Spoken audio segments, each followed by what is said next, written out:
நாகையில் பனைமரங்கள் அழிக்கப்படுவதற்கு மாவட்ட நிர்வாகம் உறுதுணையாக இருக்கிறதா என்ற கேள்வி எழுந்துள்ளது. தமிழ்நாட்டின் மாநில மரமான பனைமரங்கள் பாதுகாப்பு கோரி கதறுகிறது இந்த அரசிடம்.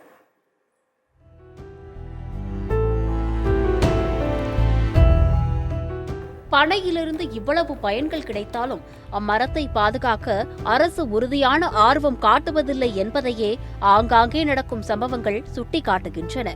நாகை மாவட்டத்தில் வாய்க்கால்களை தூர்வாருகிறோம் என்ற பெயரில் கஜா புயலை தாங்கி நின்ற பனைமரங்கள் எல்லாம் அதிகாரிகளின் துணையோடு அழிக்கப்பட்டு வருகின்றன.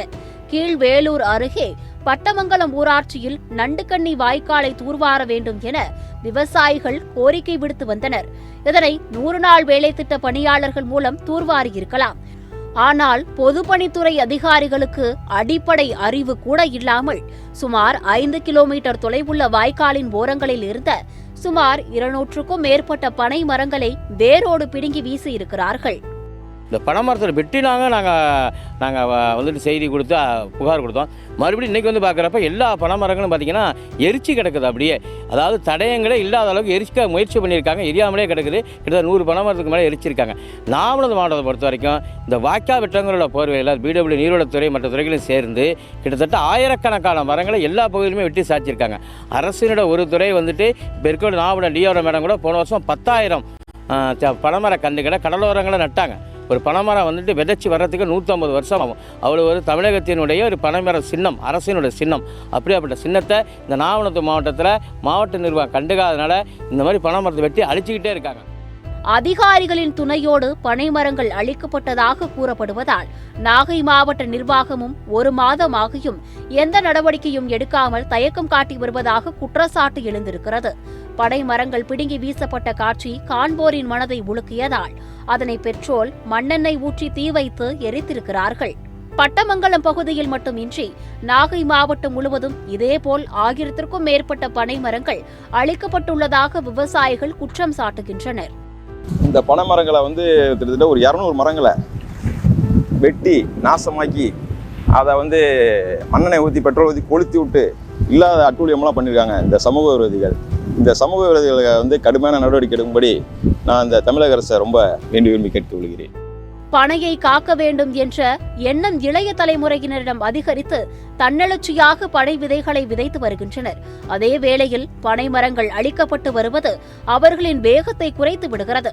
தமிழகத்தின் மாநில மரம் என்ற பெயரை பெற்றிருந்தாலும் பனையின் பயனை அறியாமல் அழித்து வருகிறார்கள் சமூக விரோதிகள். சத்தான ஒரு ஊட்டச்சத்து இதுதான் இந்த ஒரு பனைமரத்தினுடைய இது. ஆனால் அந்த பனைமரத்தில் பல்வேறு இது பண்ணலாம். சளிகள் தொந்தரவு அதிகமாக இருக்குது அப்படின்னா நீ பனங்கருப்பட்டியை வச்சு ஒரு கஷாயம் வச்சு குடித்தாலே அந்த சளிகளை எடுத்து கொடுத்துரும். ஏன்னா பனம் கல்கண்டாக இருந்தாலும் சரி, கருப்பட்டிக்காக இருந்தாலும் சரி, இன்று எல்லாருக்கும் சுகர் அது இதுன்னு சொல்லி பேசிகிட்டு இருக்காங்க. ஆனால் அது இது ஒரு 30 ஆண்டுகளுக்கு முன்னாடி பார்த்தீங்கன்னா பனம் கருப்பட்டியை சாப்பிட்டவங்க யாருமே சுகரில் ஆஸ்பத்திரி போனது கிடையாது, ஒரு ஹார்ட் அட்டாக் வந்தது கிடையாது, எதுவுமே இது கிடையாது. ஏன்னா இந்த பனைமரத்துலேருந்து அவ்வளவு நன்மைகள் தான் இது பண்ணாங்க. ஆனால் தமிழக அரசு ஒரு 20 ஆண்டுகளாக பனைமரங்கள் எதுவுமே இது பண்ணக்கூடாதுன்னு சொல்லி விட்டதுனால தான் அந்த ஒரு இதாக இது பண்ணிக்கிட்டு இருக்காங்க. இந்த பனைமரங்களில் இவ்வளவு நன்மைகள் இருக்கும்போது ஏன் இந்த பனைமரத்தை வெட்டணும் அப்படிங்கிறது ஒரு இதை இது பண்ணணும். பனைமரங்கள் வெட்ட தடை விதிக்கப்படும் என்று சட்டப்பேரவையில் வெறும் அறிவிப்போடு நின்றுவிட்டது. அது சட்டமாகவோ அரசாணையாகவோ வெளியாகாததால் சமூக விரோதிகளின் பலம் அதிகரித்து தைரியத்துடன் பனைமரங்களை வீழ்த்தி வருகிறார்கள். கல்தடை என்ற தமிழக அரசின் தவறான கொள்கை முடிவால் பனை குற்றவாளி பட்டியலில் உள்ளது. போதிய விழிப்புணர்வு இல்லாததால் பனை மரங்களின் எண்ணிக்கை அசூர வேகத்தில் குறைந்து வருகிறது. பனை மரங்களை பாதுகாக்க தமிழக அரசு போர்க்கால அடிப்படையில் நடவடிக்கை எடுக்குமா, சரியான கொள்கை முடிவு எடுக்குமா என்பதை பொறுத்திருந்து பார்க்கலாம். சத்தியம் செய்திகளுக்காக நாகப்பட்டினம் மாவட்ட செய்தியாளர் ஸ்ரீனிவாசனுடன் ஃப்ரைடே ஃபார் ஃபார்மர்ஸ் இயக்கம்.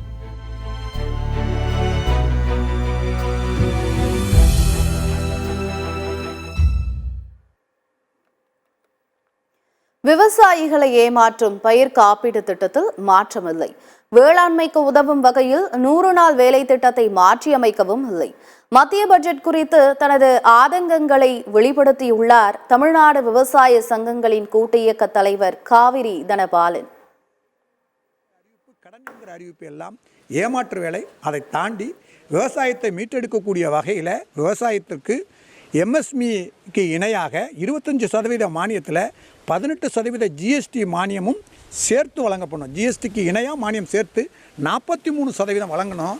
அதே போல் வேளாண்மை சார்ந்த உற்பத்தி பெருக்கத்துக்கு ஆதாரமாக இருக்கக்கூடிய மதிப்பு கூட்டக்கூடிய வேளாண்மை சார்ந்த தொழிலுக்கென்று சிறப்பு திட்டம் அறிவித்து அதுக்கான சிறப்பு நிதி ஒதுக்கி மானியம் ஒதுக்கினாதான் இங்கே சொல்லக்கூடிய 2 பங்கு வருவாய்க்கு அடிப்படையை உருவாக்க முடியும். அந்த அடிப்படை உருவாக்காமல் வருவாய் பெருக்கம் என்பது வருவாய் பெருகணும்னா இருக்கக்கூடிய நிலம் 2 பங்காகணும். இல்லைன்னா விவசாயிக்கு கிடைக்கக்கூடிய உற்பத்தி என்பது 2 பங்காகணும். உங்களால் உற்பத்தியும் பெருக்க முடியல, இருக்கிற நிலத்தினுடைய பாசன பரப்பையும் அதிகப்படுத்த முடியல. இந்த சூழ்நிலையில் ஒரு அறிவிப்பு கொடுத்திருப்பது என்பது வெறும் ஏட்டளவிலே இருக்கும். இது வரும் ஆண்டுகளில் பெரிய தாக்கத்தை வேளாண்மைக்கு கொடுக்கும்.